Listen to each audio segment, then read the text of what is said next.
saate tantsijatele, kes on siis Kokaviidika rahvatantsuansambli kakerdajad, meestantsijad. Aitäh! Aitäh, poisid! Aitäh! Aitäh!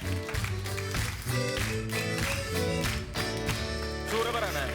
No nii, Herbert, mis tants see oli kah siis? No see oli niisugune jooksupolka, eks ole, tuntud meile kõigile Kokaviidika meesansambel, kakerdajad, noorimad liikmed, järelkasv.